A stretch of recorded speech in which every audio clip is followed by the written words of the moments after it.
I still have a dream. Trabalhadores do campo. Assim sendo, declaro vaga a presidência da República.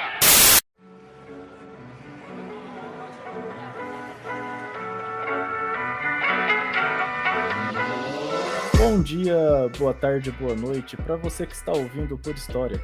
Chegamos no 20º episódio do podcast com um tema muito interessante e um tanto desconhecido, que é a mulher na Idade Média.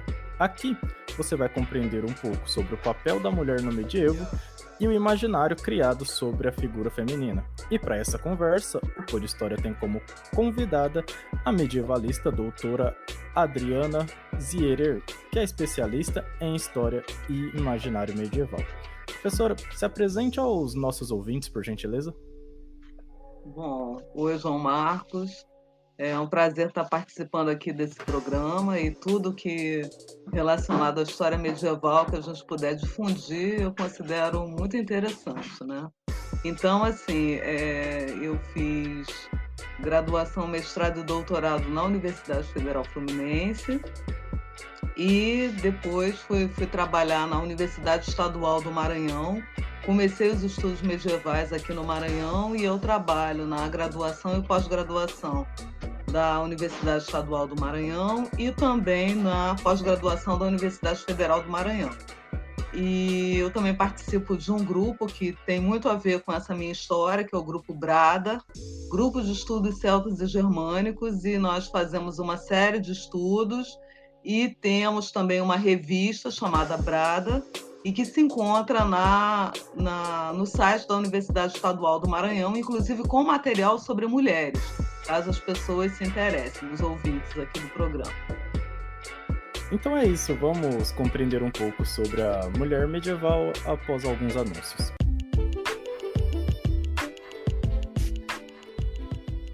Pessoal, para você que escuta o Por História pelo Spotify, eu peço para que você avalie a qualidade do podcast, seguir e também ativar o sino para que o Spotify notifique você toda vez que surgirem novos episódios.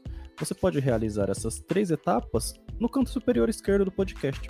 Outra coisa, eu peço também para que quem utiliza o Twitter siga o Por História. Para seguir, basta pesquisar por Por História. Por fim, eu peço para que você apoie o podcast com qualquer valor para que nós continuemos trazendo conteúdo sobre diversos temas de história e fomentar também a história pública. Para apoiar com qualquer valor, basta fazer um pix no e-mail podhistoriapodcast@gmail.com. Então, sem mais delongas, vamos para o episódio de hoje. Professora, a figura da mulher medieval, ela esteve altamente ligada à Bíblia, né? As 2 principais figuras femininas da Bíblia foram Eva e Maria. Eva é conhecida por comer o fruto proibido e seduzir Adão para que ele fizesse o mesmo. Já Maria é a mãe de Jesus Cristo, né? Essa dualidade da figura feminina também se evidenciava na sociedade? E como que as mulheres eram vistas pelos homens da Idade Média? Bom, João Marcos, é uma pergunta muito interessante e complexa. Nós sabemos do grande papel, do importante papel que a Igreja Católica como instituição teve durante o período medieval.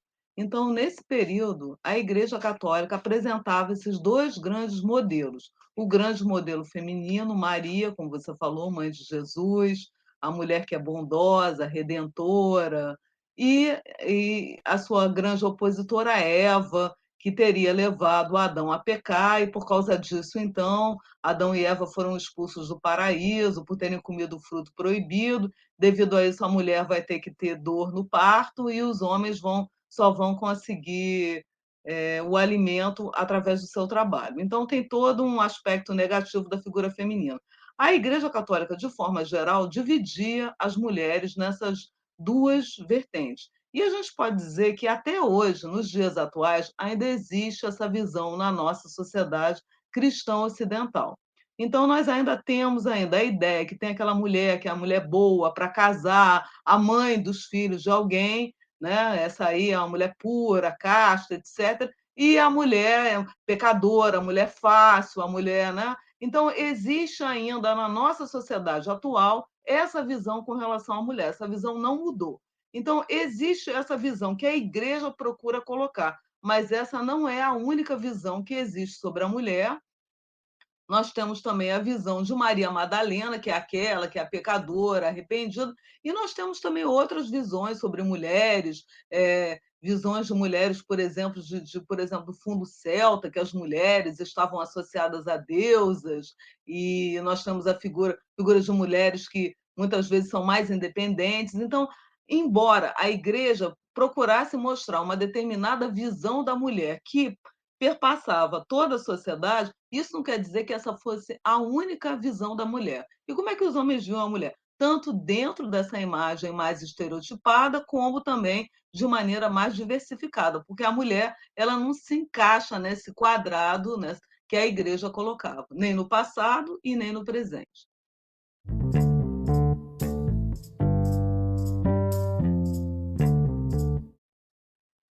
A Idade Média foi um período marcado pela monarquia, certo? Falando de uma forma bem leiga, existiam 3 polos, né, a família real, os nobres, né, aí vinham o clero, os burgueses e os camponeses ali também. A vida da mulher nobre e da mulher camponesa mais se assemelhavam ou eram 2 tratamentos distintos por serem de 2 realidades diferentes, por assim dizer? Bom, João Marcos, em todos os momentos da história, as mulheres pobres, elas vão sempre trabalhar e ter uma vida difícil. E as mulheres da nobreza, elas vão ter uma vida teoricamente mais confortável. Então, são pessoas do sexo feminino, mas com um papel social bastante distinto. Agora, claro que dentro de uma sociedade patriarcal, o feminino normalmente ele é oprimido. Então, a gente pode pensar que as mulheres pobres, elas trabalhavam no campo, trabalhavam no artesanato, principalmente, e as mulheres da nobreza, muitas delas, todas as mulheres em geral se consideravam que era uma atividade interessante para a mulher da nobreza tecer. Então, as mulheres nobres teciam, né? E além disso, também as mulheres nobres elas tinham outras possibilidades, a possibilidade de ler, a possibilidade de fazer outras atividades devido à sua condição social. Então, a gente tem esses 2 polos aqui, mulheres ricas, mulheres pobres. Pegando ali, né, só as mulheres ricas, né, existiam as mulheres ricas nobres e as mulheres ricas burguesas. Hã, o papel feminino, assim, nesse aspecto também se assemelhava ou também tinha algum tipo de distanciamento por serem de classes sociais diferentes também? Bom, as mulheres burguesas, elas vão ajudar os seus maridos e tal. E um elemento interessante também sobre as mulheres nobres é que durante o período esses homens nobres, eles ficavam muito tempo nas guerras. Durante esse período que eles estavam nas guerras, a mulher que assumia todo o controle da casa, que administrava, que fazia tudo na casa. Então, as mulheres medievais, elas tiveram um papel importantíssimo. Tanto as mulheres burguesas, quanto as mulheres nobres, quanto as mulheres pobres. São mulheres que vão trabalhar, vão exercer atividades durante todo esse período medieval. Quer dizer, essa ideia que a gente tem de uma mulher que só vai trabalhar lá no século XX é uma ideia assim que foi construída muito tempo depois, mas essa mulher no período medieval, ela exerce muitas atividades, inclusive as mulheres religiosas, são mulheres muito cultas, são mulheres que compõem tratados religiosos. Nós temos também no período medieval mulheres que foram escritoras, então, a gente tem uma gama enorme de atividades que essas mulheres medievais poderiam realizar. Quais costumavam ser esses ofícios, né, os ofícios das mulheres medievais, em geral? Bom, você tem as mulheres camponesas que vão trabalhar nos campos, né? Inclusive para os nossos ouvintes, um elemento interessante, a gente pode observar a figura feminina nas imagens. Então, existe o chamado Livro de Horas do Duque de Berry. É aquele livro que tem um calendário muito famoso. Todo livro didático aparece lá, tem camponeses trabalhando e tal. Ali a gente pode ver tanto as mulheres nobres quanto as mulheres camponesas trabalhando, inclusive mulheres grávidas, então aparece ali a mulher, mesmo quando ela está gestante, ela está trabalhando no campo, porque ela precisa. Então, essa é uma das atividades. A mulher também trabalha no artesanato, então ela também vai trabalhar nas diversas profissões do artesanato, como tecelã, numa série de atividades.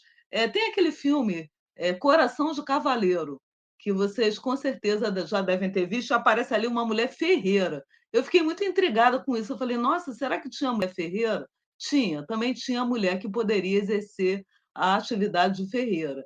Então, nós temos também mulheres que são as mulheres que tinham grande independência, às vezes preferiam não casar, as mulheres que iam para os mosteiros, né? E lá nos mosteiros elas podiam seguir a carreira religiosa, podiam ser abadesas, podiam fazer uma série de atividades, podiam escrever. A gente tem também mulheres que exerceram a escrita também de outras categorias. Por exemplo, nós temos uma mulher muito famosa, muito em voga atualmente, e que a professora Luciana Eleonora de Plagne trabalha, é a Christine de Pizan.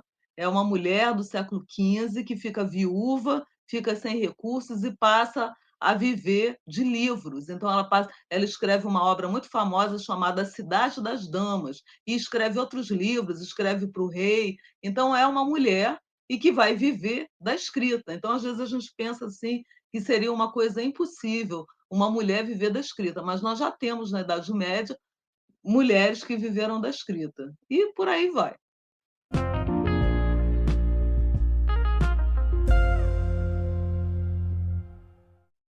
A senhora citou algumas atividades, né, femininas, de ofícios e etc.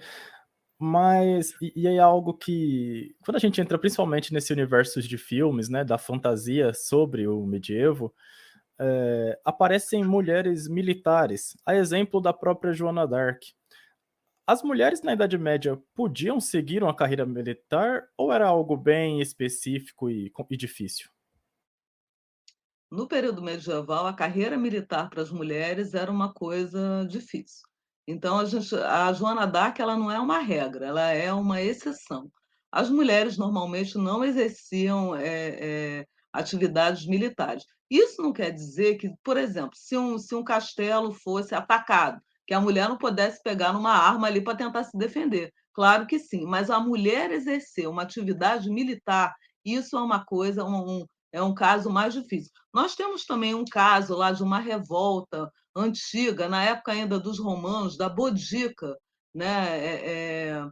Que era esposa do chefe militar, e os romanos mataram seu esposo e ela foi líder de uma revolta. Então, nós temos alguns casos de mulheres que exerceram atividades guerreiras, mas, como eu estou dizendo, não era a regra, e sim a exceção.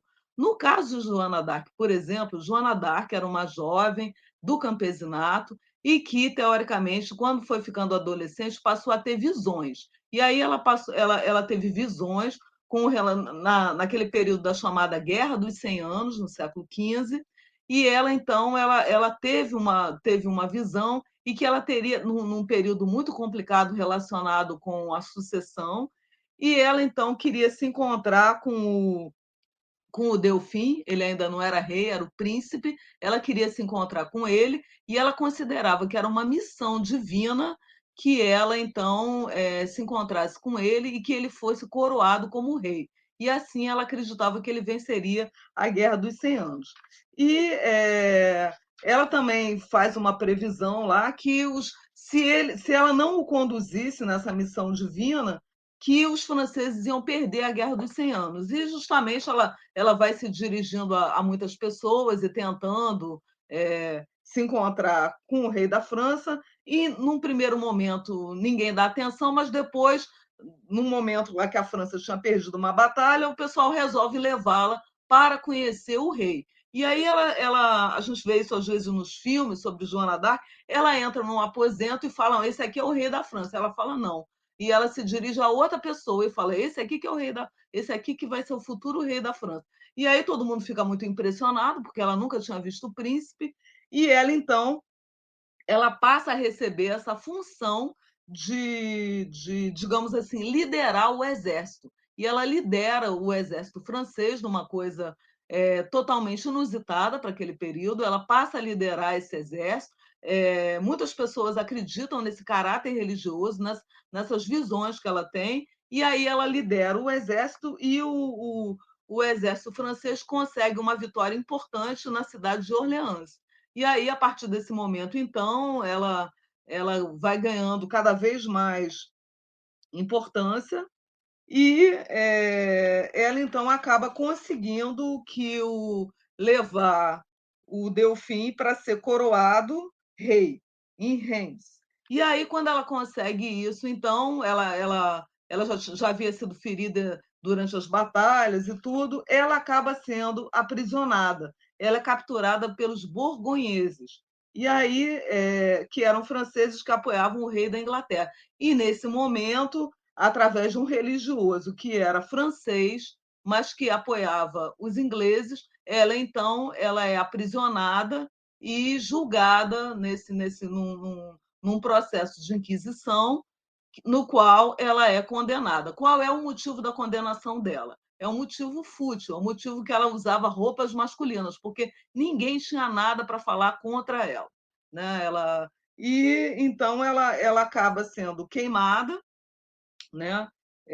Com 19 anos, no ano de 1431, mas depois a sua mãe consegue que esse processo seja anulado, então esse processo mais tarde é anulado. Esse religioso que contribuiu para a morte dela, ele é excomungado póstumamente, e no ano de 1920, após a Primeira Guerra Mundial, ela é canonizada. Então, a Joana d'Arc ela passa a representar um grande símbolo na França e é uma santa, né? Ela atualmente ela é Santa Joana d'Arc. Então, daí a gente vê que ela tem uma trajetória muito incomum. Então, essa questão, né? Inclusive teve uma novela, uma época, Deus Salve o Rei, que aí tinha uma espécie de exército, as mulheres participando de um exército. Isso tudo é ficcional, isso não tinha. Georges Duby, no livro As Damas do Século XII, né, escreve que, abre aspas, para Etienne, a mulher é portadora do mal, fecha aspas. Aí, Etienne de Forget foi um padre de Henrique Plantageneta, né? Por que a figura feminina se associou muito ao mal na Idade Média? Justamente por causa daquilo que a gente estava conversando naquela outra pergunta, de acordo com essa concepção da igreja entre Maria e Eva, entre Ave e Eva. Então, essa concepção negativa, João Marcos, ela existe até hoje. Se a gente for pensar num casamento, o que se diz no casamento? O homem pode trair, não tem problema, mas a mulher não pode. Então, dentro da nossa sociedade, que é uma sociedade patriarcal, se considera que os homens têm direito a fazer determinadas coisas e a mulher não tem direito a fazer essas coisas. Então, durante o período medieval, a mulher, ela muitas vezes, segundo o discurso clerical, ela vai ser vista como pecadora, como má, então ela vai, teoricamente, de acordo com esse livro do Jorge Duby, que é uma indicação importante de leitura, Damas do Século XII, vai dizer que as mulheres cometem feitiços contra os homens, que as mulheres usam abortivos, uma série de coisas. Então, a mulher, vista como representação do mal, ela contribui muito com essa ideia. Uma outra coisa que a gente deve deixar também bem clara é essa ideia também que a mulher é bruxa, a mulher é feiticeira, a mulher não sei o quê. Isso tudo é uma construção. Né? A gente tinha, durante o período medieval, mulheres que sabiam usar ervas. E depois essas mulheres elas vão ser, mais tarde, lá no período da Idade Moderna, é que vai ter os grandes assassinatos de mulheres, a caça às bruxas, ela vai acontecer naquele período chamado Idade Moderna, né? Depois do período que, teoricamente, é a Idade Média, até século XV. Então, aí é que você vai ter, teoricamente, uma chamada, entre aspas, caça às bruxas, às mulheres que são bruxas e tal. Isso tudo é uma construção. Assim como os manuais de inquisidores são construções contra o feminino. Outro dia passou um filme, talvez você lembre o nome, agora esqueci o nome dele. É um filme recente, falando sobre as mulheres amaldiçoadas, eu acho que é o título desse filme, que passou na Netflix, que são três moças que vão ser acusadas de bruxaria. E aí, essas moças. Viu esse filme, João Marcos? Não? Essas moças, elas são. Eu acho que o título é esse, Amaldiçoadas, mas se não for, os ouvintes devem saber o nome dele.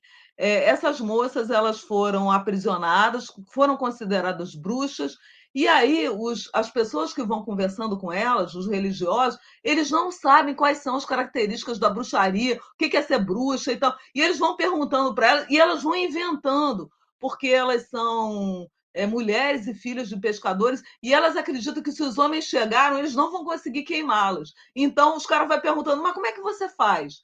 E aí elas vão inventando. No filme fica bem claro que aquilo ali faz parte de um imaginário. Então, todo o imaginário sobre a bruxa, o pacto diabólico, tudo isso é um imaginário construído, que a mulher copulou com Lúcifer, com o diabo, isso tudo é um imaginário construído. Tem também aquele outro filme chamado A Bruxa, esse você deve conhecer mais. Esse outro filme, A Bruxa, ele foi feito com base em fontes históricas, em processos que aconteceram. Então, nesse filme, o que acontece? É uma comunidade protestante e logo no início do filme, o pai da menina ele entra em desacordo, não fica muito bem claro, mas ele entra em desacordo com as autoridades. E aí ele é meio que banido da igreja protestante que ele pertencia. Então ele e a família vão embora e vão para um determinado lugar. Então, teoricamente, de acordo com essa concepção cristã, que não é só católica, mas que é católica e protestante,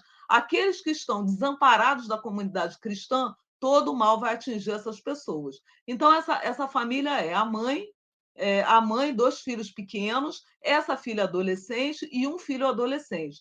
E aí tudo começa a dar errado, teoricamente, por causa dessa falta de proteção, digamos assim, dentro da concepção cristã, por causa dos pecados. E aí, o que acontece nessa história? O irmão o irmão adolescente deseja a irmã. O pai deseja a filha também, porque eles pensar o seguinte, que a família está vivendo sozinha, isolada. Ali não tem outras famílias. Então, o menino está virando adolescente, não tem uma menina para ele namorar. E o pai, ele só está vendo aquela filha bonita dele e, ao mesmo tempo, a mulher dele que está ficando velha e tal. Então, dentro dessa história começam a acontecer coisas ruins que teoricamente estão associadas ao diabo, à bruxaria e tal. E aí tem um bebezinho, o bebê desaparece. Então toda aquela ideia de que a bruxa levou, que a bruxa comia as criancinhas, que usava o seu unguento. Quer dizer, isso tudo são invenções que apareceram mais tarde em obras como o Martelo das Feiticeiras, obra do século XV, que se as pessoas quiserem comprar, tem na livraria para vender, né? de dois inquisidores e tal. Então, são coisas inventadas do que seria a bruxa. Então, a bruxa, teoricamente, teria comido a criança. E aí, no meio da história lá, o menino adolescente, ele é atraído por essa bruxa e vai ser enfeitiçado por ela e tal. E no final das contas, a mocinha da história, a jovem, ela vai acabar virando o quê? Bruxa, porque é aquilo que se esperava dela. Então, ela vai acabar fazendo o pacto demoníaco. O que é o pacto demoníaco? É a mulher copular com o diabo. E aí, então, ela vai voar, todas essas coisas. Então, tudo isso faz parte de um imaginário que foi construído durante o período medieval e se mantém no imaginário, mas é imaginário. Isso não eram coisas que aconteciam. Isso faz parte de um imaginário que foi construído dentro de uma sociedade patriarcal no qual o feminino ele era oprimido. Assim como o feminino era oprimido naquela época, ele é oprimido ainda até hoje. Por exemplo, como eu falei, né, numa briga de marido e mulher, teoricamente, quem é a culpa? É da mulher, porque a mulher irrita o homem, a mulher tem um gênio ruim, a mulher não sei o quê. E na hora também de alguma coisa errada que o homem faz, mesmo na atualidade, se o homem bater na mulher, se o homem não sei o que a mulher tem que fazer? Ela tem que compreender. É isso que a nossa sociedade vende até hoje. Então, é por isso que nós estamos tendo uma sociedade com problemas econômicos, sociais graves, sociedade cada vez mais violenta e cada vez mais violenta contra a mulher. E é por isso que cada vez mais estudos têm sido feitos atualmente sobre o feminino. Nós estamos querendo entender qual é o papel da mulher na sociedade, o que pode ser feito para melhorar a convivência entre homens e mulheres nessa sociedade que a gente vive.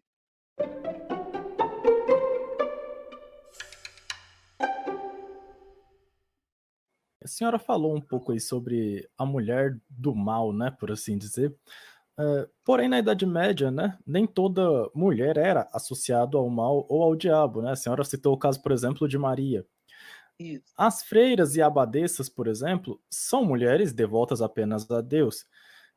E aí a senhora falou um pouquinho sobre as feiras e abadesas um pouco mais recentemente, né? Mas eu queria saber um pouco mais. Como as mulheres dos conventos se comportavam e quais os motivos que elas tinham para levar uma vida de castidade? Bom, as mulheres que entravam nos conventos pela sua própria vontade, elas tinham uma independência muito grande com relação aos homens. Elas que geriam seus próprios bens, que se autogovernavam ali dentro do convento. Então, muitas mulheres preferiam, em vez do casamento, em vez de estar submetida a um homem, levar a vida religiosa, porque assim elas estariam mais independentes. Então, nós temos assim grandes abadesas, nós temos Heloísa, do caso Abelardo e Heloísa, né, que Abelardo se casou secretamente com Heloísa e, no final das contas, eles tiveram um filho, não conseguiram ficar juntas, ele entrou para a vida religiosa, ela também. Então, a gente tem abadesas, mulheres importantes, como Hildegard de Bingen, que escreveu tratados. Então, são mulheres assim que têm uma importância fundamental no período medieval. Eu estou trabalhando agora com uma mulher que eu acho muito interessante, uma duquesa, porque eu trabalho com uma viagem imaginária ao além que se chama Visão de Túndalo. Não tem nada a ver com as mulheres religiosas, eu saio um pouco da pergunta, mas eu me lembrei dessa coisa para não me esquecer disso. A Margaret de York, ela era casada com o duque, né? Então ela era irmã do rei da Inglaterra no final do século XV e ela se casa com o duque. E o objetivo desse duque era justamente ele fazer oposição ao rei da França, queria ter um herdeiro. E essa mulher, então, ela vai encomendar um livro que se chama Visão de Túndalo.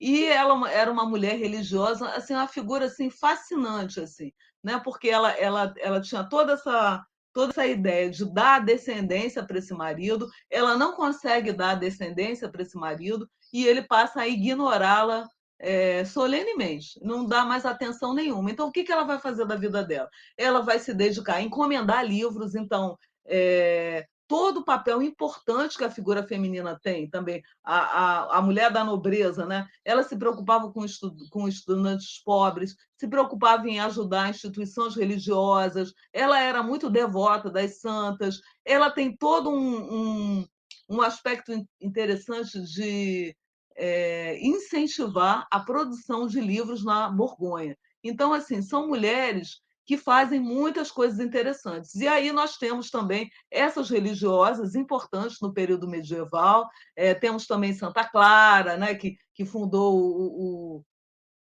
as Clarissas. Nós temos uma série de mulheres importantes, né? Santa Teresa d'Ávila, que fizeram grandes coisas com relação à religiosidade e que eram também muito letradas. É bom dizer isso. As mulheres nos mosteiros, nos conventos, elas eram muito letradas e faziam um trabalho muito importante.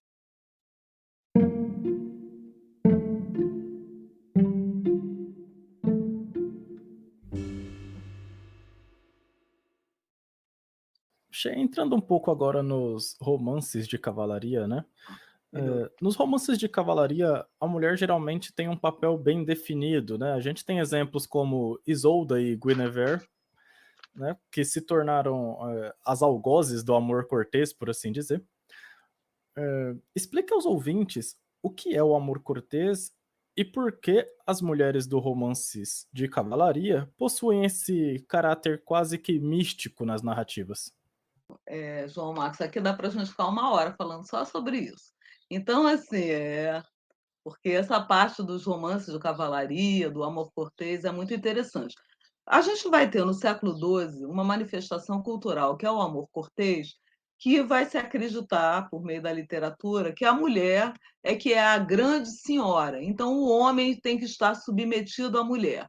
E, dentro dessa questão, existe toda uma ideia que os únicos capazes do amor são os nobres. Nem os burgueses, nem os camponeses, teoricamente, têm sentimentos nobres, ó, sentimentos nobres. Então, os outros, né, A maior parte da sociedade não tem possibilidade de ter esses sentimentos, entre aspas, nobres. Por isso, lá naquele filme Coração de Cavaleiro, teoricamente seria impossível o caso de um camponês com uma dama, né, com uma donzela vinda da nobreza, como acontece ali naquele filme. Porque ele, como camponês, segundo a concepção dos romancistas do período, um Christian de Troyes, um cara assim, jamais poderia ter capacidade, um André Capelão, que escreveu o Tratado do Amor Cortês, um camponês jamais teria a possibilidade de sentir amor. Então, o amor cortês é toda uma vassalagem amorosa que um homem da nobreza teria que fazer a uma mulher da nobreza também. E essa mulher, normalmente, ela é vista como uma mulher em condição social superior à dele. Então, de acordo com Jorge Duby, lá na sua obra, de acordo com Jorge Duby, ele vai, a Idade Média e a Idade dos Homens. Ele vai dizer que o amor cortês, na verdade, ele foi feito para glorificar outro homem e não a mulher. Ele diz o seguinte, que um jovem da nobreza vai se interessar por uma mulher e que o que ele está interessado não é realmente na mulher, mas é naquilo que o homem possui, que um homem que tem mais que ele possui. E esse homem é um homem da nobreza, é um conde, é um duque, é o rei. Então, por isso é que ele cortejaria essa mulher. Na prática, né, o que acontece? Esse cavaleiro apaixonado, ele tem que fazer, de acordo com as regras do amor cortês, tudo que a mulher quiser. Então, tudo que a mulher quiser, ele tem que fazer. Um exemplo que eu posso dar, que acontece lá no filme Coração de Cavaleiro e que acontece também no Christian de Troyes, O Cavaleiro da Charrette. Qual é o episódio? O cara, o cavaleiro, ele está num determinado momento lá no filme Coração de Cavaleiro e a mulher vai falar assim: se você me ama, começa a perder as batalhas. Ele fala: não vou perder mesmo.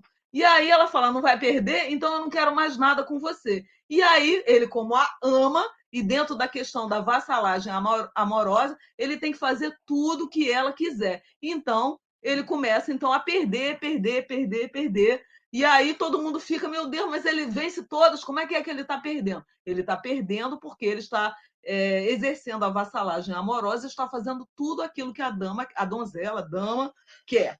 E aí, nesse momento, nenhuma mulher quer ver um homem perder. Então ela vai e fala assim: agora ganha. E aí ele ganha, ganha, ganha. Então, dentro do amor cortês, o homem ele tem que fazer tudo aquilo que a sua senhora quiser. Ao mesmo tempo também, porque normalmente é um triângulo amoroso no qual nós temos os amantes e a mulher casada.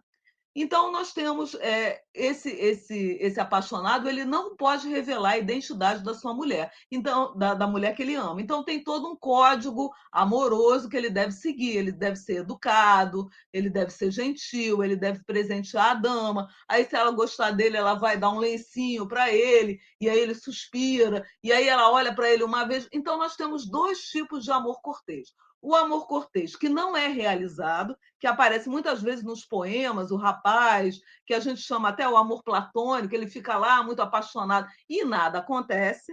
E nós temos um outro caso, que é justamente esse que você citou, dos romances arturianos. Nesses romances arturianos, o amor ele acontece. Ele é dentro desse triângulo amoroso, então nós temos em Tristão e Isolda o rei Marcos, Tristão, seu sobrinho, e a mulher desse Isolda, e aí acontece a infidelidade no casamento, e nós temos também Guinevere, Arthur e Lancelot. Também vai acontecer a infidelidade. Então, a gente vai ter nesses dois casos, e uma outra questão também relacionada ao amor cortês. O amor cortês ele tem que ser livre. Então, existe uma ideia no período medieval que o casamento prende. O casamento é um contrato com obrigações. Por isso, muitas vezes, os nobres, durante o período medieval, embora a mulher, desde a Idade Média Central, ela desse o consentimento no casamento, ela fala o sim, mas esses casamentos da nobreza são todos eles arranjados. Então, se considera que no casamento não existe amor, no casamento existem obrigações. É no amor cortês, onde tem a liberdade, onde o homem não é dono do corpo da mulher, nem a mulher é dona do seu corpo, aí sim que tem a possibilidade de ter o amor. Então, o amor dentro do período medieval e dentro do amor cortês, ele é visto como uma coisa que só existe fora do casamento. Ele não existe dentro do casamento. É por isso que nós temos o caso Guinevere, Lancelot, Tristão e Isolda. Pode ver que nenhum dos dois casais são casados, né? E sobre Tristão e Isolda, a gente vai ter a Irlanda e a Cornualha, e a gente vai ter essas figuras de Tristão e Isolda, e o Tristão era sobrinho do rei Marcos, e os nobres, ele é o sobrinho e herdeiro do rei Marcos, e os nobres da corte não querem. Então, eles querem que o rei se case. E aí, aquelas coisas mágicas que tem nessas histórias, aparece um fio de cabelo, e aí ele fala, eu só vou casar com a mulher que for dona desse fio de cabelo aqui. E aí o Tristão, ele recebe a incumbência de ir buscar essa donzela. Então ele vai atrás de Isolda, a loura, e aí chegando lá ele enfrenta, se não estou enganada, enfrenta um dragão, um gigante, ele enfrenta, consegue derrotar, e aí ele só pode ser curado pelas mãos de Isolda. É Isolda que o cura. Então, todo esse papel feminino da mulher que tem a capacidade de curar. Isolda vai curá-lo. E aí Isolda pensa, bom, agora o que é que você quer? Né? A família dela, aí ela pensa, poxa, ele vai pedir a minha mão e tal. Aí ele vai e fala, não, eu estou pedindo para o meu tio. Então ele vai cumprir aquilo que se esperava dele. Ele pede a mão da Isolda, não para ele, mas para o seu tio, o rei Marcos. E aí, só que Isolda está morrendo de raiva, ela é apaixonada pelo Tristão. No meio da viagem, eles vão pegar uma embarcação e tal. No meio da viagem, o que acontece? A mãe havia preparado um filtro mágico. E nesse filtro mágico era para Isolda se apaixonar pelo seu marido, para eles viverem bem, felizes e tal. Isolda, já apaixonada por Tristão, acaba tomando o filtro com ele, consciente, que é a serva dela que prepara, mas ela está consciente, ela está sabendo do que acontece. A partir do momento que os dois tomam a poção, a relação é consumada entre os dois e eles não podem viver um sem o outro, eles são apaixonadíssimos um pelo outro. E o rei Marcos, então ela se casa, fica com o rei e tal, e começa a acontecer esse triângulo amoroso. E uma coisa interessante na história é que os nobres eles estão o tempo todo querendo que Isolda seja pega em flagrante. E eles nunca conseguem, porque um dos traços da Isolda é a esperteza. Ela nunca consegue. Então, tem um dia lá que eles querem pegar ela em flagrante, ela descobre e ela marca um encontro com o Tristão mesmo assim. Aí ela instrui o Tristão o que ele deveria dizer. Ela fala, aí ele vai se encontrar com ela, ela fala assim: pois é, os nobres estão contra mim, não sei o que lá, e não confiam em mim. E aí o marido está em cima da árvore, ela está vendo a sombra dele e ela está sabendo que ele está ali vigiando e ela vai falando que não é nada daquilo. Então, Isolda, ela vai arrumando mil e uma coisas. Aí tem um determinado momento lá que os nobres falam assim, não, Isolda é culpada, Isolda é adúltera. Aí ela fala, tá bom, o pessoal está falando isso de mim, então tá bom. Então eu quero ser julgada pela corte do rei Arthur. E aí vai ter o julgamento da Isolda, se reúne todo mundo e ela combina tudo com o Tristão. Ela fala, Tristão, você faz o seguinte, você se veste de mendigo e se veste de mendigo, aparece na corte e tal, e num determinado momento você vai me carregar. Tá? Aí ela vai para um determinado lugar, o lugar está todo enlameado e ela precisa passar. Aí ela fala assim: quem é que quer me ajudar? Ninguém, porque ela tá sendo acusada de adultério. Aí aparece o mendigo, Tristão disfarçado de mendigo, e aí o mendigo se oferece, eu posso carregar a senhora e tal. Aí ela vai, monta no mendigo. E aí monta no mendigo, chega no lugar lá e vai ser o julgamento dela. Aí quando chega na hora de jurar, ela vai e fala assim, olha, tem que segurar o ferro em brasa. Ela vai e fala assim, eu juro que nunca teve entre as minhas pernas ninguém, a não ser o meu esposo, o rei Marcos, e esse mendigo que acabou de me carregar aqui. E aí ela segura o ferro em brasa, mostra a mão, não tem nada. Então, assim, a gente vê que na narrativa ela é protegida o tempo todo. Ela falou uma meia-verdade ali e não acontece nada com ela. Depois, Tristão tenta. Eles não aguentam mais a pressão da corte, fogem os dois. Eles fogem os dois e vão viver na floresta. Então, a floresta é um lugar que não tem sal, que não tem conforto, não tem nada. Eles vivem nessa floresta durante 3 anos. São ajudados por um eremita. Enquanto isso, o rei Marcos está procurando eles dois. E não encontra, não encontra, não encontra. E todos os dias eles tinham relações sexuais. Aí, um dia, Tristão chega muito cansado e coloca uma espada entre os dois. E aí, nesse dia, o rei Marcos os encontra e, teoricamente, aquela espada ali queria dizer que nunca teria acontecido nada com eles. Então, assim, são as várias peripécias que vão acontecendo. Aí eles voltam para a corte, ele não consegue mais manter, eles não conseguem, ele fala assim, eu vou embora. E aí ele vai embora e se casa com uma moça chamada Isolda das Brancas Mãos, só por causa do nome. Mas ele nunca consegue consumar o casamento, porque dentro do amor cortês, o cara é apaixonadíssimo pela aquela mulher que ele dedicou o amor, ele não consegue ter nada com ninguém, só consegue ter com aquela. E aí a mulher morre de raiva, porque ela é apaixonada pelo Tristão e não acontece nada. E entre Tristão e Isolda tinha havido a troca de um anel. E o Tristão vai um dia para uma batalha e é ferido mortalmente. E aí ele vai e fala assim, fala lá com alguém e fala assim, olha, leva esse anel para Isolda, Isolda a loura, e fala para ela vir me curar, senão eu vou morrer. E aí é levado e acho que a mulher dele escuta essa história e ele vai e fala assim, se as velas da embarcação estiverem brancas, é porque é ela que vem. Se as velas estiverem negras, é porque ela não veio, ela não está chegando. Então ele está lá quase morrendo, e aí chega uma hora, a mulher dele escutou isso, Isolda das Brancas Mãos. E aí ele vai e pergunta, né? Está quase morrendo, aí ele pergunta para ela, a embarcação está chegando? Ela fala, tá. Qual é a cor das velas? Imagina, qual é a cor que ela fala que é? Negras, ela fala negras. Aí, nessa hora, o coração de Tristão se rompe e ele morre.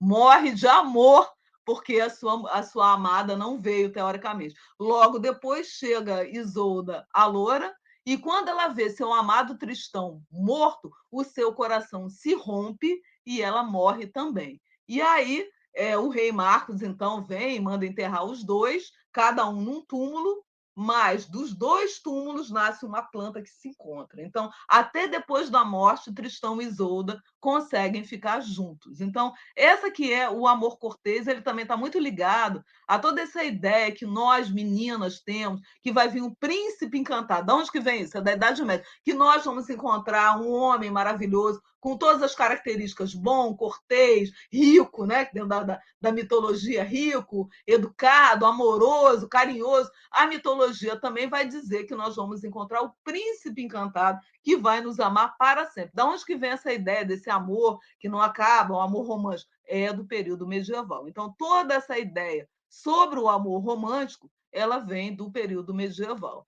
E o melhor exemplo é Tristão e Isolda. E se a gente for pensar na história de Romeu e Julieta do Shakespeare, do século XVI, aonde que Shakespeare bebeu? Em Tristão e Isolda. Só que ali em Romeu e Julieta a mulher se mata, né? E em Tristão e Isolda não, ela morre de dor ao ver o seu amado morto. E no Brasil a gente tem uma releitura dessa história, Tristão e Isolda, que é o filme Romance, de Guel Arraes, que tem toda uma história, não sei se você viu esse, Romance. É uma história que uma atualização da história de Tristão e Isolda para os tempos atuais, e para dizer também o seguinte, que quando terminaram os 3 anos de paixão, porque durante os 3 anos eles não conseguiam ficar um sem o outro, aí veio o amor. Então, mesmo depois que a paixão acaba, vem o amor entre Tristão e Isolda. Então tem esse filme com a Letícia Sabatella, e é um filme atual, recente, do século XXI, que tem uma releitura de Tristão e Isolda, e que depois é feita também no meio do filme, é composta uma história de Tristão e Isolda no Nordeste, através do cordel e tal. Muito interessante. Recomendo muito para os ouvintes aqui do canal do João Marcos. Sobre Lancelot e Guinevere ainda tem muita coisa para dizer.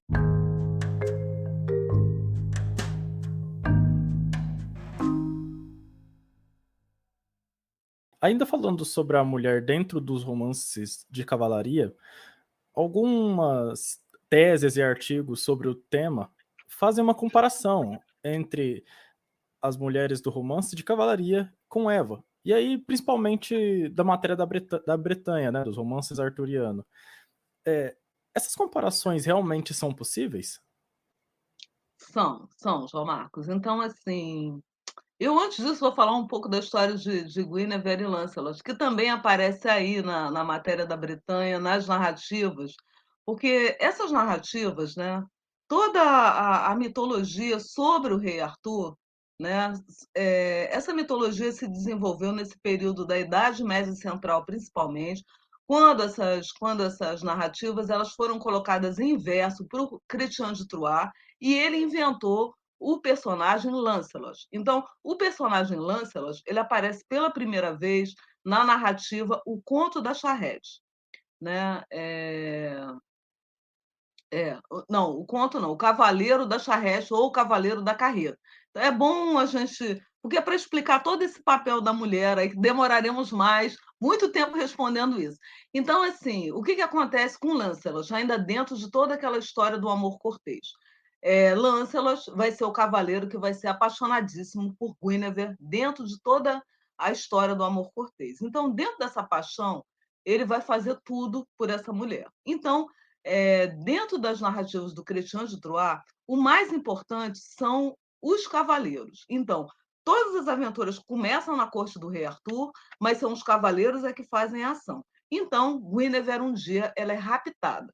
E logo no início da narrativa, aparece o Lancelot quer saber do paradeiro da rainha, e aparece um anão, aqui representando uma coisa negativa, aparece um anão que fala: você só vai ter informação da Guinevere se você entrar nessa carroça. E que carroça é essa? É uma carroça que é a carroça dos condenados. Então ele sabia que ao entrar nessa carroça, e quando as pessoas o vissem passando, todo mundo ia pensar que ele era um condenado.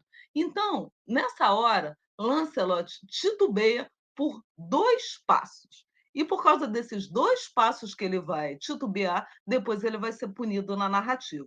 Então, Lancelot, ele consegue descobrir onde está o paradeiro da rainha, ele luta pela rainha e consegue libertá-la.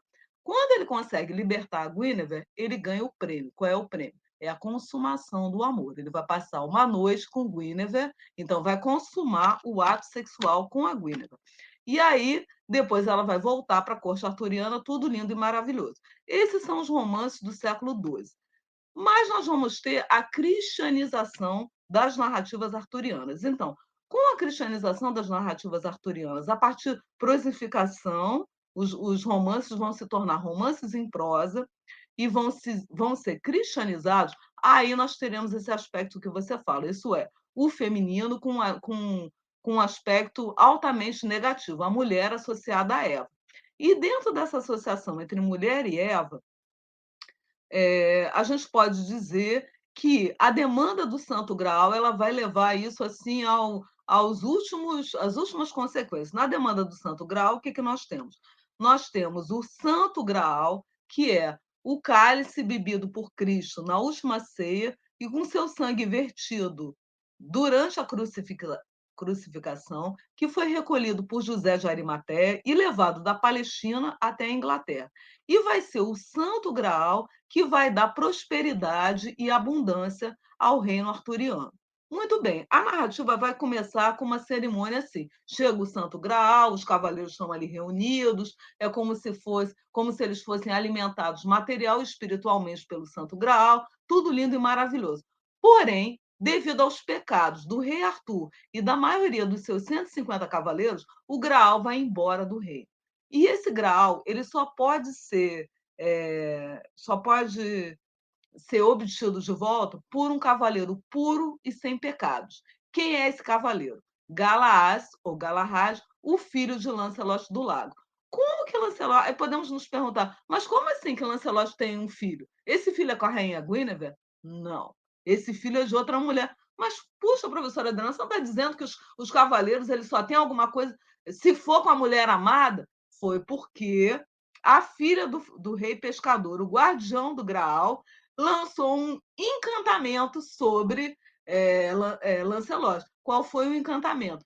Por esse encantamento, ela adquiriu as feições da rainha Guinevere. Então, ele esteve com a filha do rei pescador porque ele pensava que estava com a Guinevere e gerou, nesse momento, então, o cavaleiro eleito a encontrar o Santo Graal. Logo no início da narrativa, então, o Graal vai embora e os cavaleiros vão em busca do Santo Graal. E é dito logo no início ali da narrativa que os cavaleiros não poderiam ter aventuras amorosas nem levar mulheres consigo durante a demanda.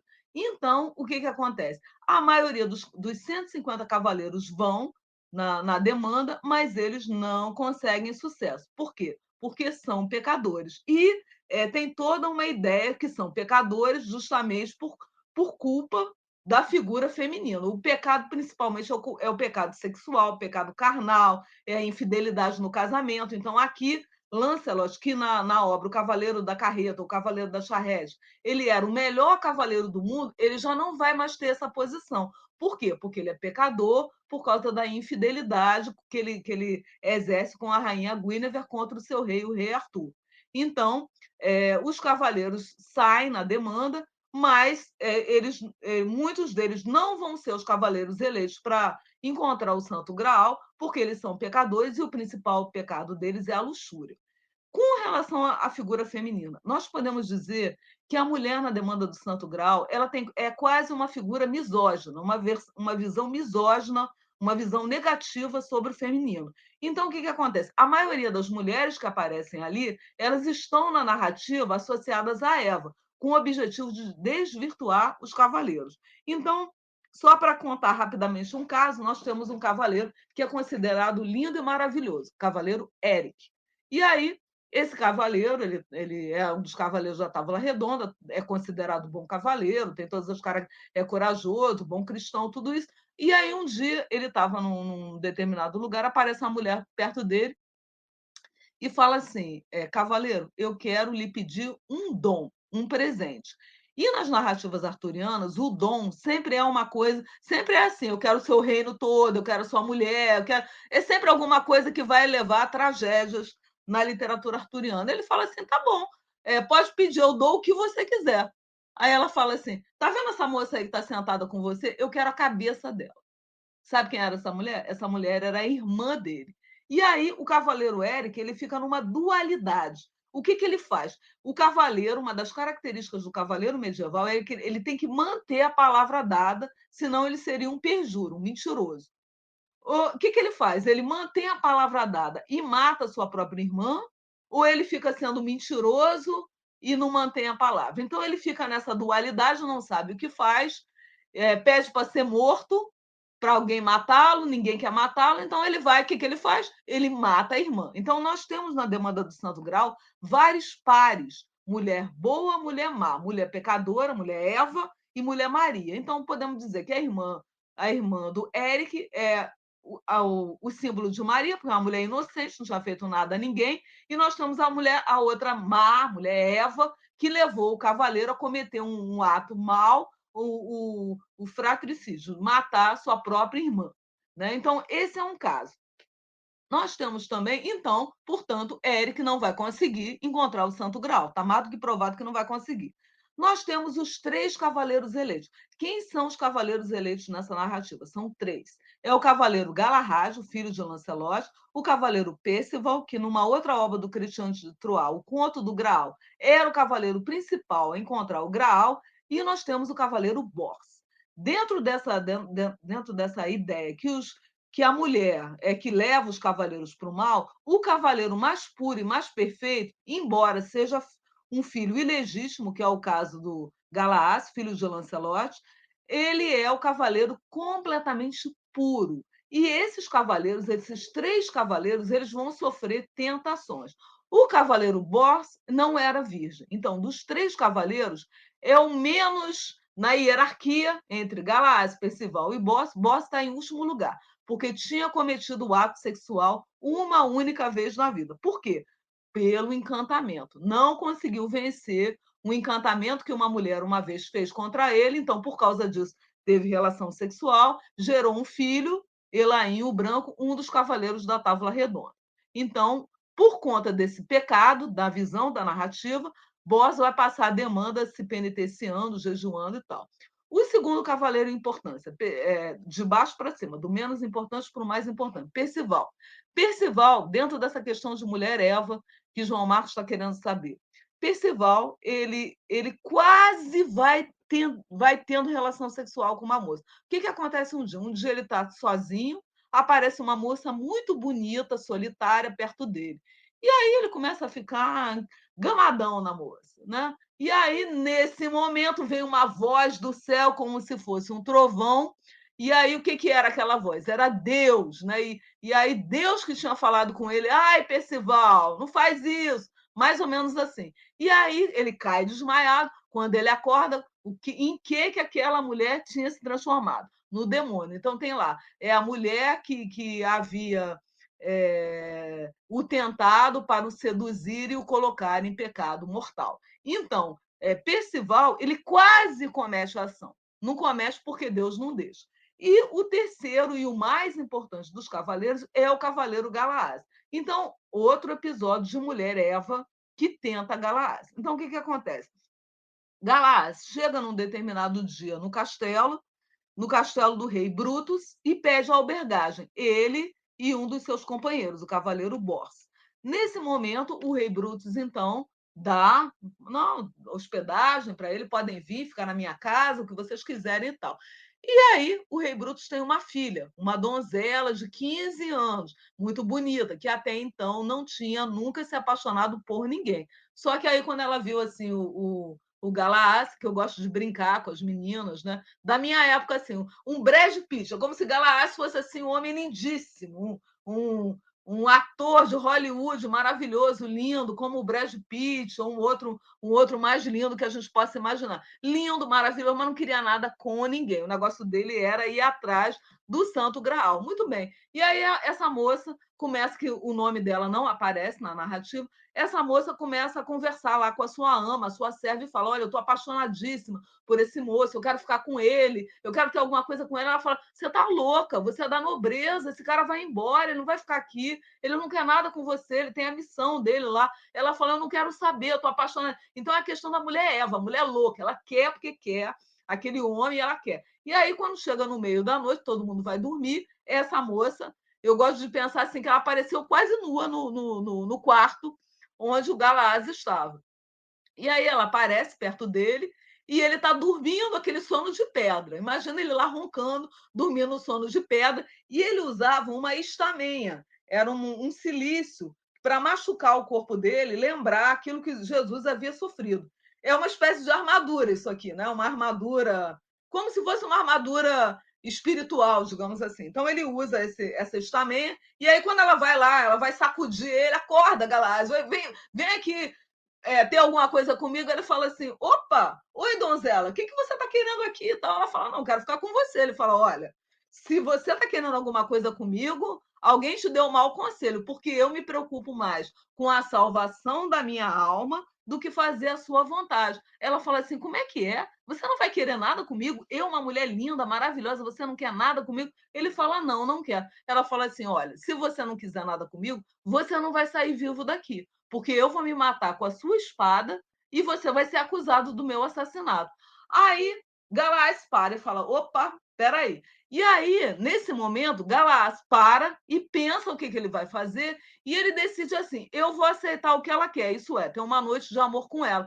Não porque ele estivesse querendo realmente ter essa noite de amor com ela, mas porque ele estava mais preocupado em salvar a vida dessa donzela do que encontrar o Santo Graal, dentro de um espírito completamente cristão. Isso é, dentro do espírito cristão, o outro é que importa mais do que nós mesmos. Então, Nessa hora ele fala, então tá bom, eu vou fazer a sua vontade. Aí ela fala, não, agora é tarde, meu filho, agora é tarde. Vai, pega a espada dele e crava a espada dele nela própria e morre. Então, essa ação dessa donzela, ela tem um aspecto até simbólico. É uma relação sexual simbólica que ela teve, porque já que ela não conseguiu tê-la, ela tem com a espada dele. E aí, então, nesse momento, o rei Brutus, quando descobre a sua filha morta, ele manda o castelo inteiro atacar os dois cavaleiros, Galaás e Bors. E Galaás não faz nada, fica passivo durante a ação.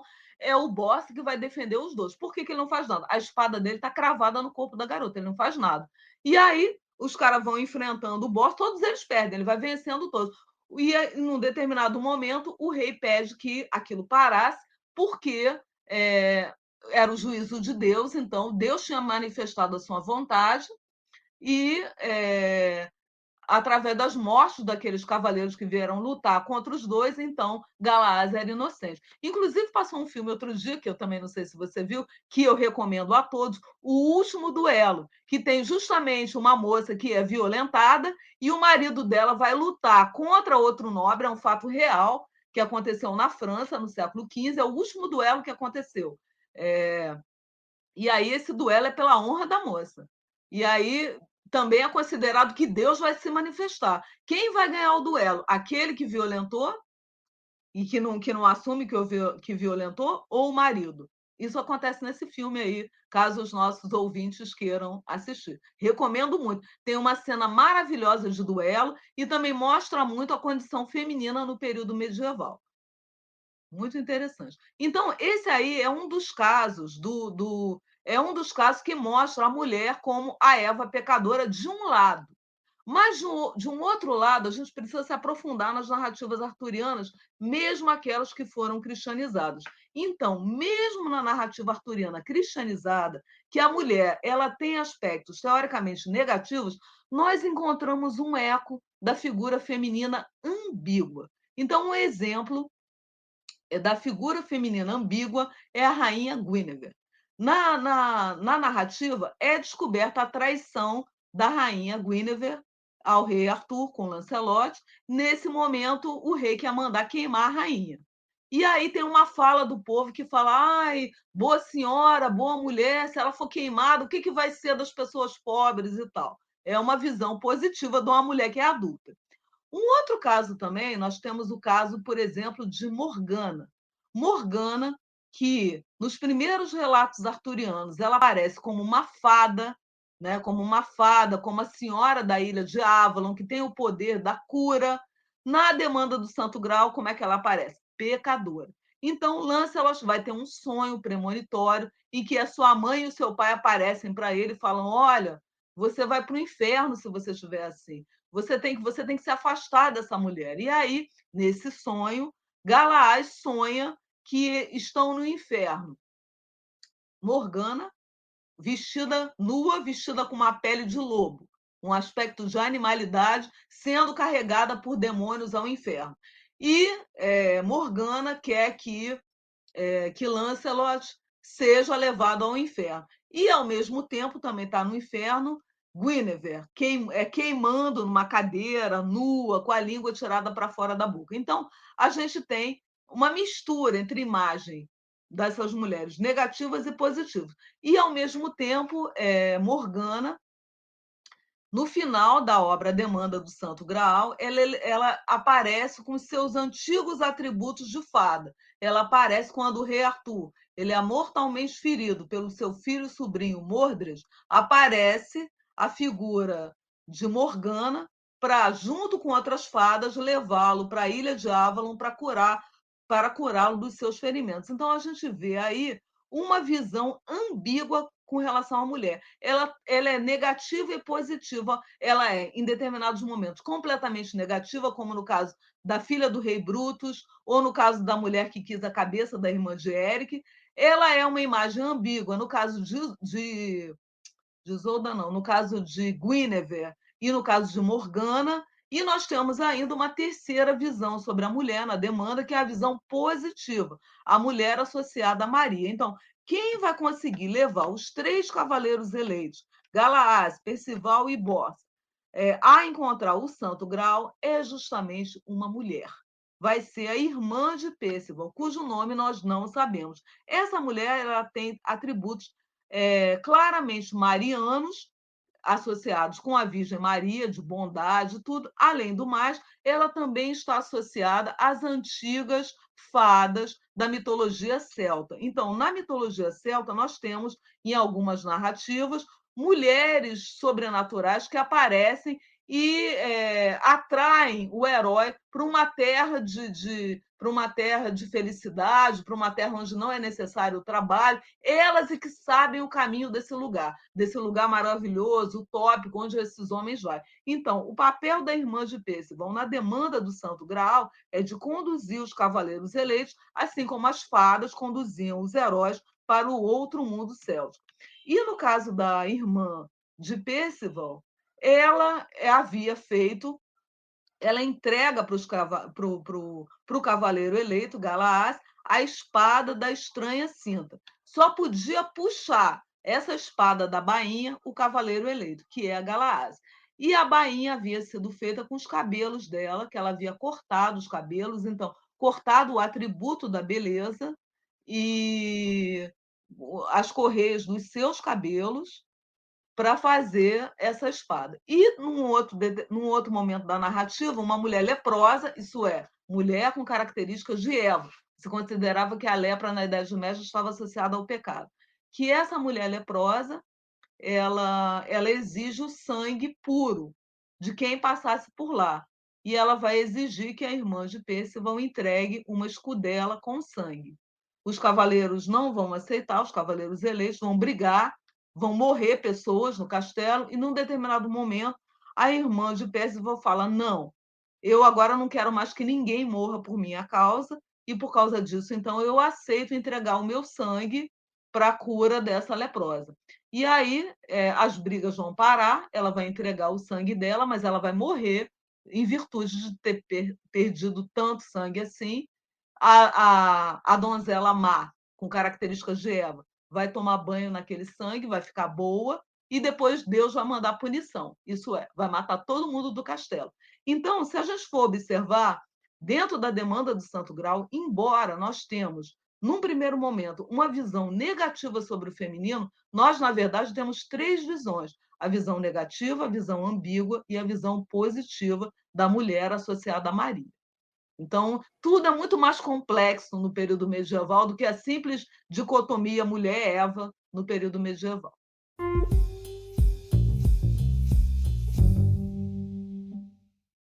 Para finalizar, a senhora indica alguma leitura complementar para os ouvintes que quiserem se aprofundar um pouco nos estudos sobre as mulheres medievais? Bom, a gente tem aquele livro básico do José Rivair Macedo, A Mulher na Idade Média, da editora Contexto, ali que devemos começar. Nós temos na revista Brada um dossiê Gênero na Idade Média, dossiê publicado em 2019, volume 2,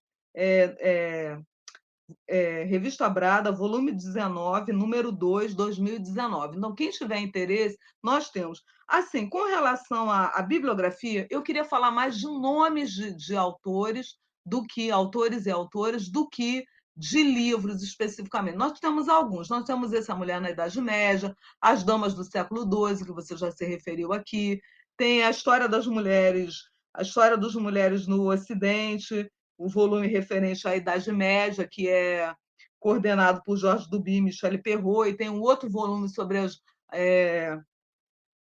História das Mulheres no Ocidente, que é referente à Idade Moderna, mas nós temos alguns pesquisadores importantes no Brasil e que os nossos ouvintes devem procurar, principalmente no site da academia.edu, que lá tem muitos livros, tem muitos trabalhos. Então, vou dizer o nome de algumas pessoas que eu considero que são referências no Brasil com relação ao estudo de gênero. Em primeiro lugar, a professora Andréa Frazão. Então, a professora Andréa Frazão vem se dedicando aos estudos de gênero há muito tempo. Então, procurem os artigos, os livros da professora que pertencem ao Programa de Estudos Medievais da UFRJ. E ela tem também na academia.edu. Ela tem um material muito bom, ela trabalha com muitos alunos, tem muitos alunos e alunas de graduação, mestrado, doutorado, fizeram muitas teses. Tem não só o trabalho dela, quanto das alunas dela. Uma outra professora também, Miriam Kozer, né, que trabalha com gênero, com rainha em Portugal.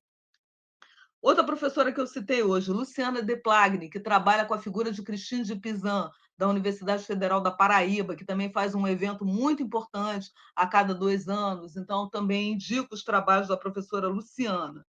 A professora Cláudia Brochado, que também trabalha com mulheres, né? Temos também Maria do Amparo Maleval, que faleceu, infelizmente, em virtude do Covid, que também tem um trabalho importante sobre mulheres, e Marcelo Pereira Lima, ou Marcelo Lima Pereira, que também tem trabalhos muito importantes sobre gênero. Procurem esses autores. Em Portugal, eu também cito que tem muitos artigos na academia.edu trabalhando com mulheres. Ana Maria Rodrigues, que trabalha com rainhas em Portugal, e Manuela Santos Silva. São especialistas sobre os estudos de gênero em Portugal. E, além disso, tem mais muita gente. Mas eu estou citando aqui para vocês pessoas que trabalham, né, com isso. Temos ainda no Brasil Carolina Fortes, Daniele Galindo, Carolina Gual. Procurem essas pessoas, os escritos dessas pessoas que vocês vão encontrar em PDF disponível na internet. Além disso, eu queria também aproveitar para fazer uma propaganda, João Marcos, pode? Propaganda dos eventos, antes que a gente se esqueça. Eu quero dizer que agora, no mês de março, a gente vai fazer um evento, já convidei o João Marcos, o evento, as inscrições estão abertas, ele é totalmente gratuito, inscrições online, evento online, e aí vão ser apresentados trabalhos sobre mulheres. Então, esse evento é o 3º ciclo de debates do Brother Maranhão, que é online. João Marcos tem todas as informações. E vai acontecer no dia 24 e 25 de março. E eu também quero indicar uma outra atividade que também vai ser online, que as pessoas podem se interessar, que se chama Mulheres no Medievo, Agentes, Autoras e Sujeitos. É uma mesa redonda que está sendo organizada pela professora Isabela, e que pertence ao Brada e também ao Winsley. E esse evento ele é organizado pela UPE de Garanhuns e pelo grupo de pesquisa Lepis UPE, tá bom? Então, são as 2 atividades que eu recomendo. Além disso, também nós teremos o Simpósio Internacional de Estudos Celtas e Germânicos no 2º semestre, em outubro, na Universidade Federal do Maranhão, organizado pelo professor Marcos Bacega. Eu também convido a todos para esse evento. Esse nós pretendemos que seja presencial. Tomara. Vamos ver. Essa professora que está organizando essa mesa redonda, em homenagem ao Dia da Mulher, é a professora Isabela Albuquerque, da UPE.